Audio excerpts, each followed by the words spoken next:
Can you give us some practical guides for each one of these 7 pieces and a way that people could just try this out? Because I think they're all very important, but some people don't know how to connect with nature. Some people don't know how to express gratitude. So would you mind doing that? All right. Meditation, did we cover? You talked a little bit about it. You know, we both did transcendental for a while, which is 20 minutes in the morning, 20 minutes in the evening of a fairly standard practice and a regular practice. What do you say about the meditation or prayer practice as far as something anybody can do? Well, the meditation practice that anyone can do is sitting quietly, and there's 2 ways. Either you do it with a mantra, which is a word or phrase that you say over and over again silently, or pay attention to breathing.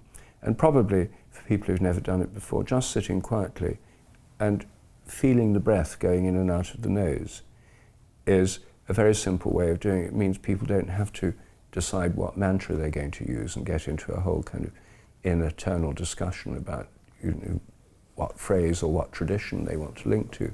Everyone breathes. Right. So mindfulness meditation is mostly based on observing sensations in the body or the breathing.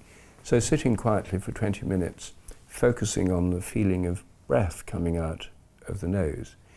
And what will happen inevitably is that all sorts of thoughts and worries and concerns will come into the mind, flow through one's mind.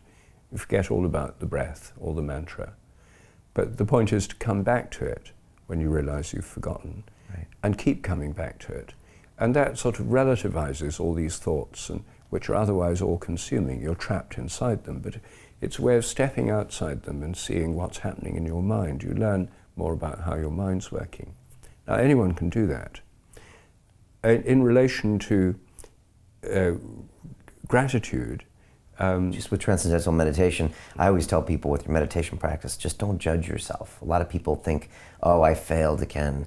You don't have to become the Buddha on your practice. And if your mind wanders, as you said, just remind yourself to kind of get back to a focal point. Yes, and exactly. The fact that you did it, the fact that you made it even 10 minutes or 20 minutes in any form is a win. And the next day, go in again and go in again. And I'll say one more thing. Neither one of us would be sitting here right now if it wasn't for transcendental meditation. It's why I left the banking industry. And it was the one thing that broke my dogma, which made no sense, and it didn't make sense for years and years and years. And it was that practice of me stepping back 20 minutes twice a day that finally allowed me to say, what the hell are you doing here? This is not making you happy. This is horrible. Leave. And without it, there would be no London Real. So that's really interesting, Brian. I didn't know that part of your history, yes. Yeah. So. No, it can be transformative, as it was for you and as it was for me. And it's very simple. But it's a matter of making it a practice, because if you don't have the discipline of making it a practice, then you'll read the paper, listen to the news, get up late, rush to work. It gets squeezed out. And the point about these spiritual practices is you have to make them a practice, otherwise they're not going to happen. Yeah, it's the same with physical practices. Having the intention of going to the gym or going for a run is not enough. You have to actually do it, and very often you don't feel like doing it. So it's a kind of discipline. Yeah, the discipline is very important. And I find, so I meditated this morning. I do it every morning after I wake up. I have a routine. I brush my teeth, I get back in bed, and I sit in bed and I meditate.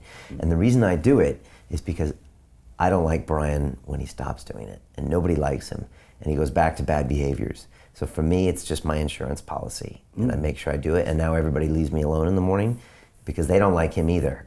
And so, but you're right, this takes discipline, as do these other practices as well. Yes. But if you put them in, it can literally change your life. Yes. It can connect you back to humanity. Yes. Right? Yes. And to the bigger picture beyond humanity.